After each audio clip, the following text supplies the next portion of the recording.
một người phụ nữ thường nướng bánh mì cho gia đình. Lần nào bà cũng nướng dư một cái để cho người qua đường nào đó đang đói. Bà thường để chiếc bánh dư trên bậu cửa sổ cho người ta dễ lấy nó. Ngày nào cũng có một người ăn xin tới lấy bánh.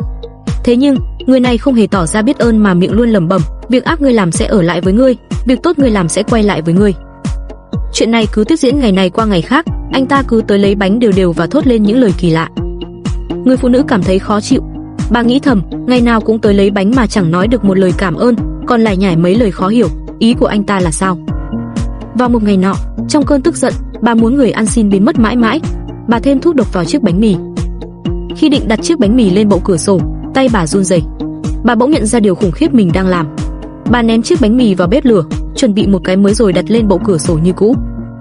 Như thường lệ, người ăn xin kia lại đến lấy chiếc bánh, lẩm nhẩm những lời quen thuộc, việc ác ngươi làm sẽ ở lại với ngươi, việc tốt ngươi làm sẽ quay lại với ngươi.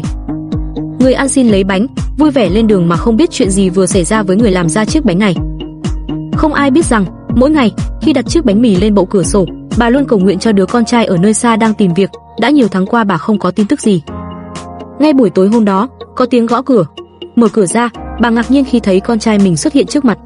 Anh gầy sọp đi, quần áo rách rưới, đói là. Khi nhìn thấy mẹ, anh vội nói, mẹ ơi, đúng là một phép lạ khi con có thể về được tới nhà. Khi còn cách nhà mình cả dặm đường, con cảm thấy kiệt sức tới mức muốn gục ngã. Đáng lẽ con đã chết nhưng may mắn có một ông già ăn xin đi qua. Con đã xin ông ấy một ít thức ăn.